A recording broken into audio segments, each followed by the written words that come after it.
आज हम एक पहेली सुलझाने की कोशिश करेंगे। अच्छा।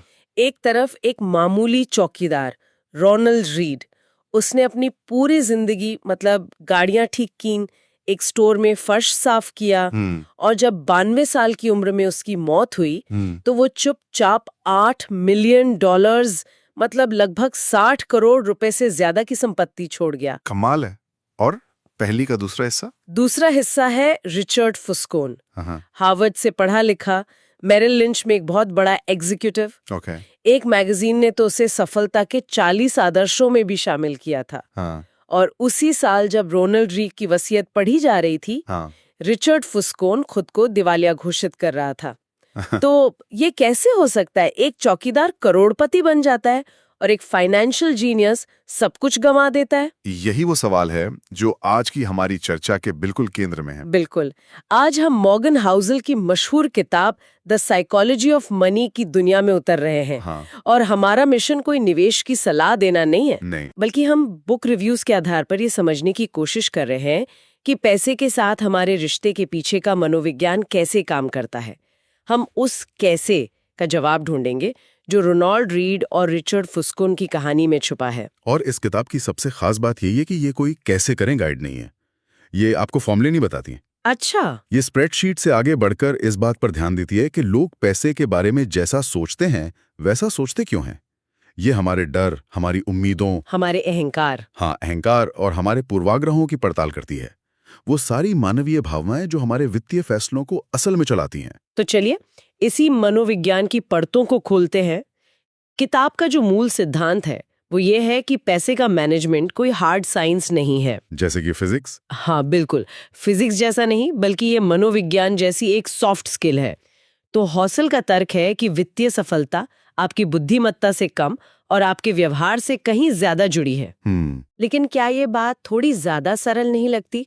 मतलब अगर कोई फाइनेंस में जीनियस है तो उसे तो फायदा होना ही चाहिए। सही सवाल है। क्या सच में हमारा डर या लालच इतना हावी हो सकता है कि सारी की सारी बुद्धिमत्ता बेकार हो जाए? ये एक बहुत ही वाजिब सवाल है और इसका जवाब है हाँ, बिल्कुल हावी हो सकता है। अच्छा। इसे ऐसे समझिए, हम सब जानते हैं कि स्वस्थ रहने के लिए क्या खाना चाहिए और कितनी कसरत करनी चाहिए, है ना? हाँ, जानकारी तो सबके पास है, पर फिर भी बहुत से लोग संघर्ष करते हैं। क्यों? क्योंकि जानना और करना ये दो बिल्कुल अलग अलग बातें हैं। सही बात है। तकनीकी ज्ञान जैसे बजटिंग या निवेश का विश्लेषण, ये तो कोई भी सीख सकता है, पर असल लड़ाई तब होती है जब बाजार गिर रहा हो और आपका दिल तेजी से धड़क रहा हो, या जब आपके आसपास हर कोई किसी नई स्कीम में पैसा लगाकर अमीर बन रहा हो। बिल्कुल।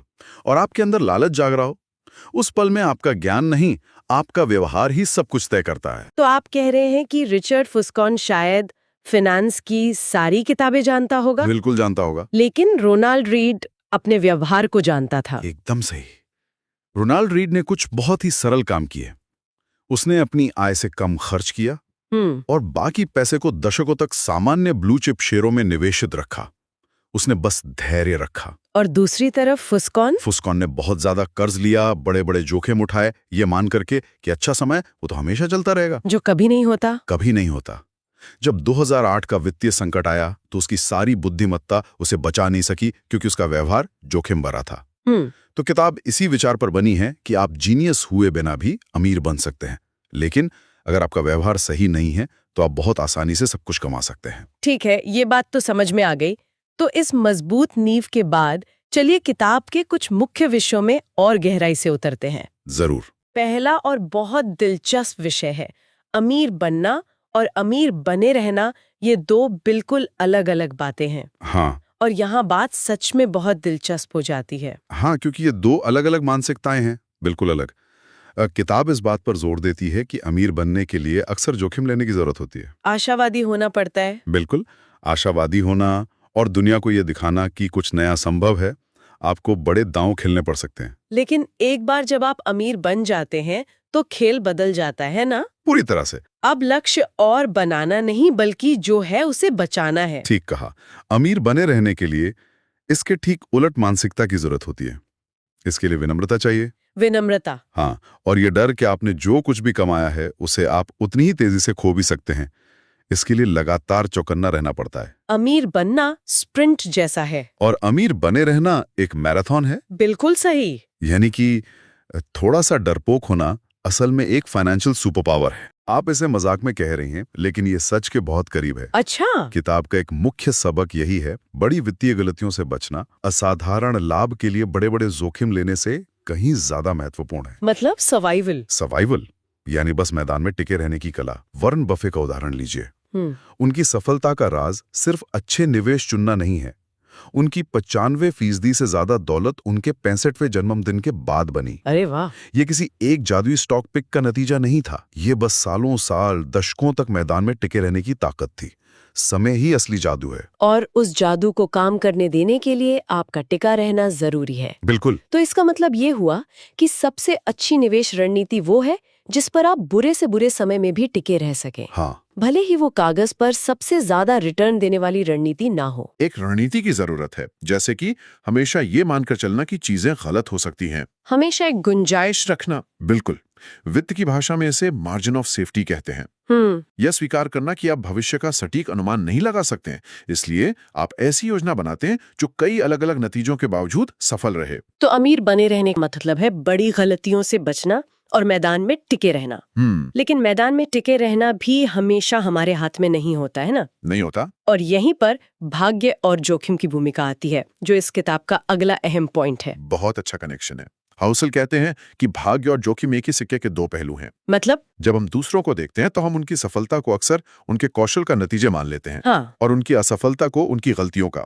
लेकिन जब हम अपने बारे में सोचते हैं तो हम अपनी सफलता का श्रेय अपनी मेहनत को और अपनी असफलता का दोष अपनी बुरी किस्मत को देते हैं। बिल्कुल। किताब हमें इस दोहरे मापदंड से बाहर निकलने को कहती है। ये तो अपनी सफलताओं और असफलताओं दोनों को दोबारा देखने का एक बिल्कुल नया नजरिया है। हाँ, और ये हमें विनम्र बनाता है और सहानुभूतिपूर्ण भी।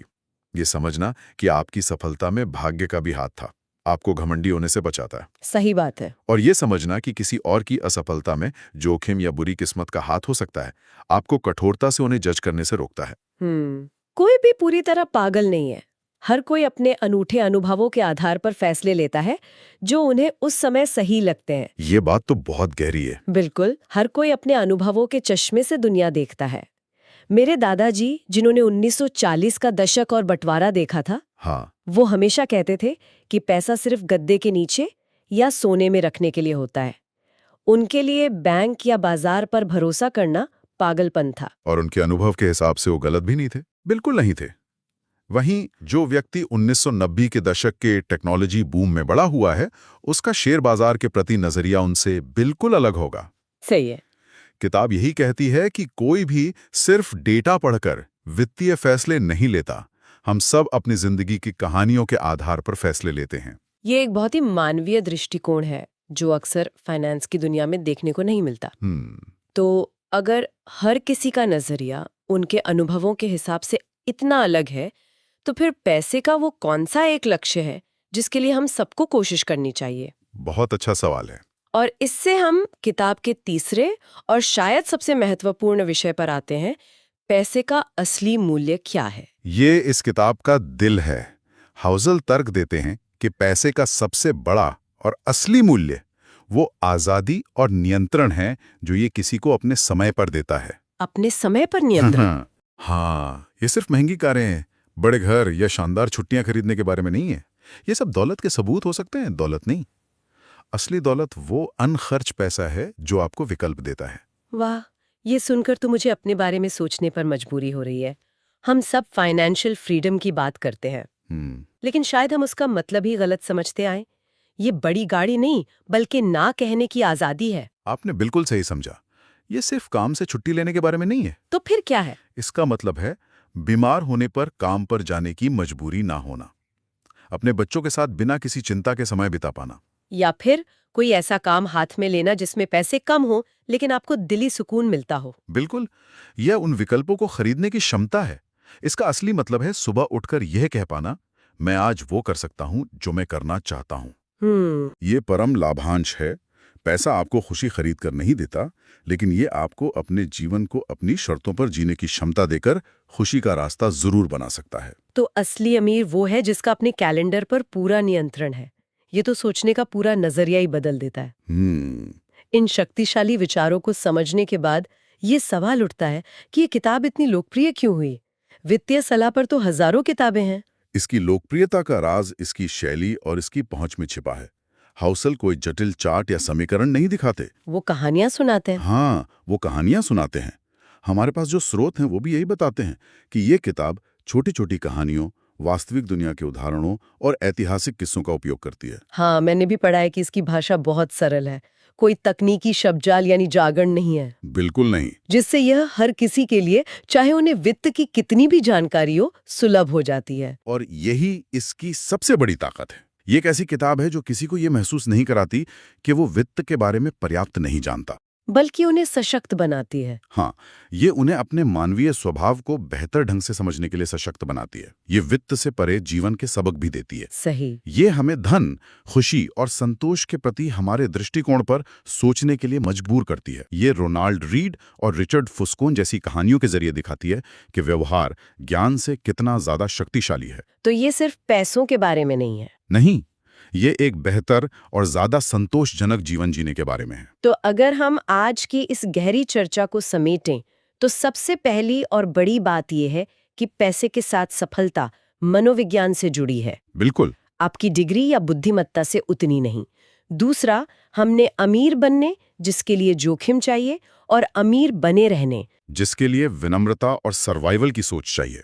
इन दोनों के बीच के महत्वपूर्ण अंतर को समझा। और सबसे जरूरी बात, हमने ये जाना कि पैसे का असली मूल्य वो भौतिक वस्तुएं इकट्ठा करना नहीं है, बल्कि अपने समय और अपने विकल्पों पर नियंत्रण हासिल करना है। अंत में द साइकोलॉजी ऑफ मनी पैसे के साथ हमारे रिश्ते को फिर से परिभाषित करने का एक निमंत्रण है। यह हमें सिखाती है कि वित्तीय योजना बनाते समय हमें अपने मानवीय पक्ष को, अपनी भावनाओं और पूर्वाग्रहों को नजरअंदाज नहीं करना चाहिए, बल्कि उन्हें समझना चाहिए। हाँ, उन्हें समझना चाहिए। ये किताब इस बात का एक शक्तिशाली अनुस्मारक है कि सबसे चतुर वित्तीय फैसले वो होते हैं जो आपको रात में शांति से सोने में मदद करते हैं। इस चर्चा के बाद एक सवाल सोचने जैसा है। अगर पैसे का सबसे बड़ा मूल्य आजादी है, तो क्या आपकी वित्तीय रणनीति आपको ज्यादा आजाद बना रही है, या अनजाने में आपको उन चीजों से बांध रही है जो आपके लिए वास्तव में मायने नहीं रखती?